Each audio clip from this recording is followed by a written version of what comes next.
Vamos agora então conversar um pouco sobre complexidade computacional, que é, na verdade, conversar se os algoritmos, os programas que estamos escrevendo, se eles são eficientes, se eles são rápidos ou não, tá?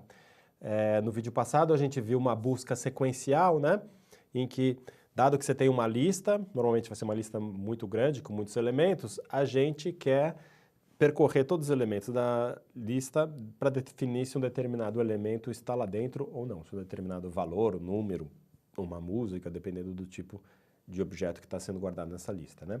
E essa busca sequencial, ela funciona dessa forma que vocês estão vendo aqui, percorrendo todos os elementos para ver se encontra, devolve imediatamente dizendo que encontrou, caso contrário, se chega até o final e não encontrou, ele devolve falso, tá?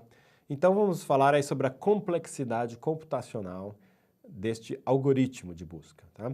A complexidade computacional é uma análise matemática que a gente faz do desempenho de um determinado algoritmo. Nós refletimos utilizando mecanismos, ferramentas matemáticas sobre a determinada natureza de um determinado algoritmo, tá?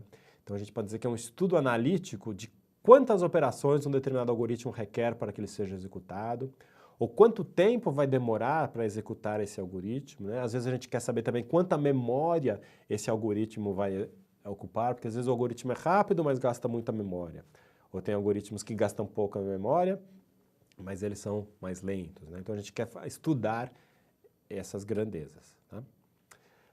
Vamos analisar então a busca sequencial que a gente viu, mas eu quero pensar num exemplo. Vamos supor a lista telefônica da cidade de São Paulo.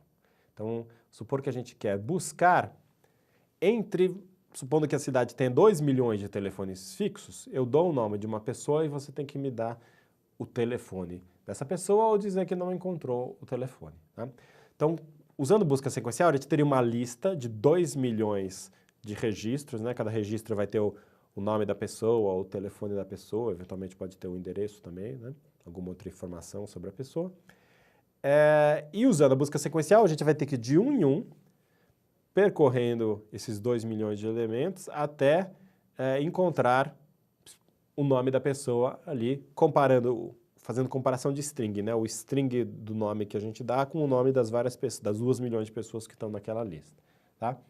Então, vamos supor que cada iteração do for ali do algoritmo de busca, que tem que fazer essa comparação de string pelo nome da pessoa, vamos supor que dure 1 milissegundo, tá? Que nosso computador consiga fazer uma iteração do for com a comparação de strings em 1 milissegundo, tá?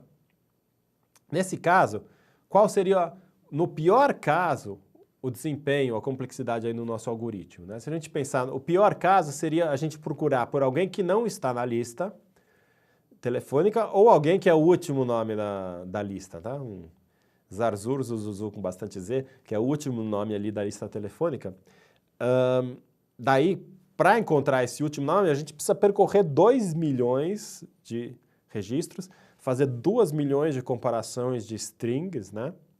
Se cada uma demora 1 milissegundo, a gente consegue fazer 1000 por segundo, então a gente vai demorar 2.000 segundos aí no pior caso, que é 33,3 minutos, para encontrar, no pior caso, alguém nessa lista telefônica.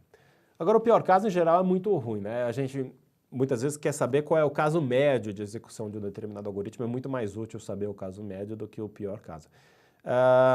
Aqui na busca sequencial, o caso médio, se a gente pensar que os nomes ali estão distribuídos aleatoriamente ali nessa sequência, no melhor caso de todos, você acha o elemento na primeira comparação de string. No pior caso, você acha na última. Nos outros casos intermediários, para cada nome, você vai achar na segunda, o nome que está na segunda posição, você vai achar na segunda, o nome que está na terceira, você vai achar na terceira.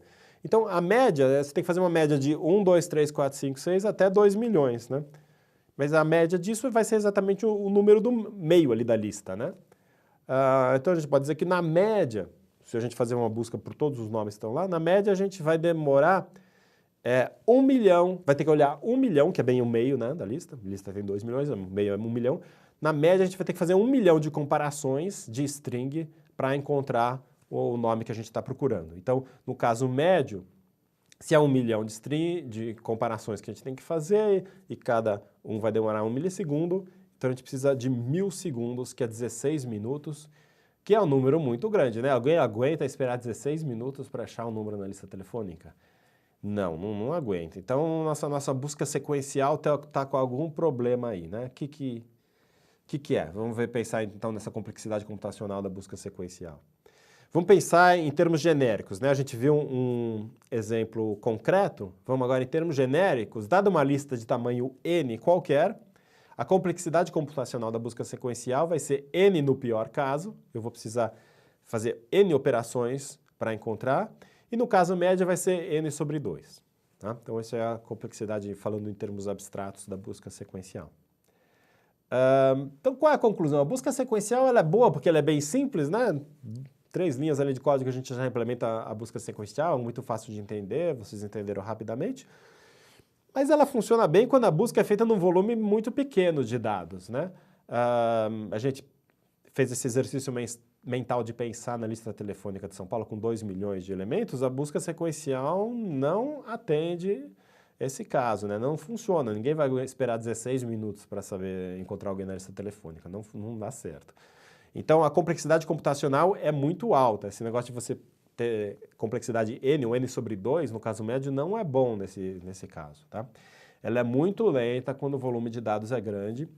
Portanto, dizemos que esse é um algoritmo ineficiente, tá? A busca sequencial é um algoritmo ineficiente aqui para o volume de dados médio ou grande. Você só vai usar esse tipo de coisa quando o volume de dados é muito pequeno. Então, nós precisaremos de algoritmos mais eficientes e a gente vai estudar aqui nas próximas aulas um algoritmo mais eficiente para isso. Obrigado.